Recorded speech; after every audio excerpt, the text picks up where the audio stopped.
기다림. 사무엘상 13장.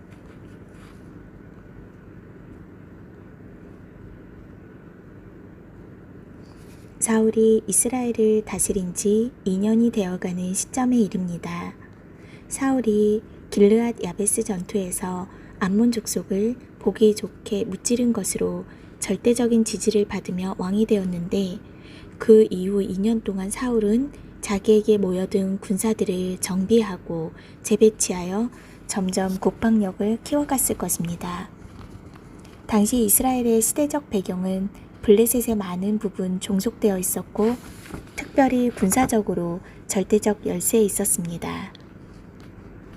온 이스라엘 사람이 각기 보습이나 삽이나 도끼나 괭이를 벼리려면 블레셋 사람들에게로 내려갔었는데, 곧 그들이 괭이나 삽이나 쇠스랑이나 도끼나 쇠치찍이 묻을 때에 그리하였으므로 싸우는 날에 사울과 요나단과 함께한 백성의 손에는 칼이나 창이 없고 오직 사울과 그 아들 요나단에게만 있으니라.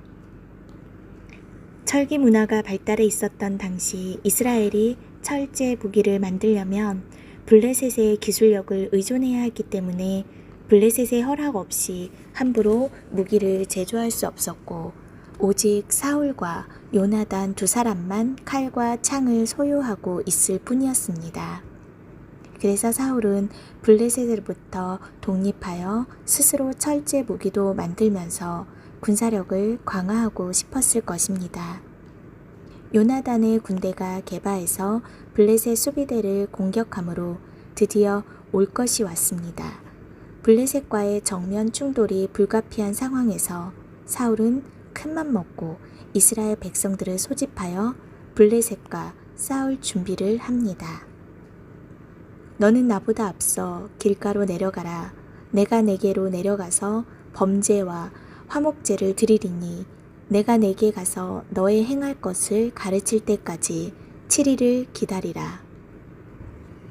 일찍이 사무엘은 사울을 왕으로 기름 부을 때 그가 왕으로서 어떻게 행해야 하는지 분명하게 지침을 준 바가 있습니다. 그가 왕으로 통치하면서 특별한 상황에서 의사결정이 필요한 경우 사무엘이 여호와 하나님께 묻고 그 음성을 듣기 위해 7일을 기다리며 사무엘이 번제와 화목제를 드리기 전까지는 어떠한 행동도 취하지 말아야 한다는 지침입니다. 이것은 자기의 원하는 대로 나라를 다스리지 않고 오직 여호와 하나님의 뜻대로 통치하라는 믿음의 안전장치였습니다. 사울이 사무엘의 정한 기한대로 이레를 기다리되 사무엘이 길갈로 오지 아니하매 백성이 사울에게로 흩어지는지라.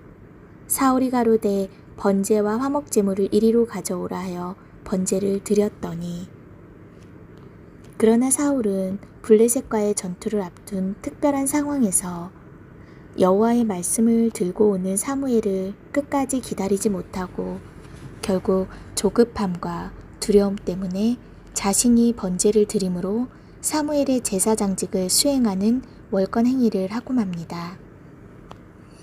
그는 수많은 블레셋 군대와 흩어지는 이스라엘 백성들, 그리고 7일이 차도록 오지 않는 사무엘에게 책임을 전가하며 자신이 스스로 번제를 드릴 수밖에 없었음을 합리화하며 구차한 변명을 늘어놓았습니다.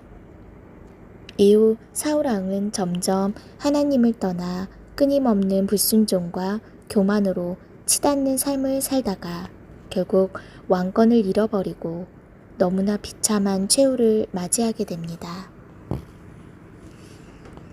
눈에 보이는 상황이나 자기 생각을 의지하지 않고 하나님을 신뢰함으로 잠잠히 기다릴 수 있는 사람은 정말 믿음이 있는 사람입니다. 기다림에 익숙해지려면 하나님의 음성을 세밀하게 듣는 일에 먼저 익숙해져야 합니다. 그래야 기다림에 지치지 않고 그 기다림의 시간들을 주님과의 친밀한 동행으로 아름답게 채워갈 수 있기 때문입니다.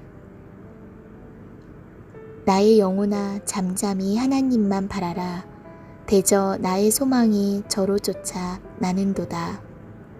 오직 저만 나의 반석이시오 나의 구원이시오 나의 산성이시니 내가 요동치 아니하리로다.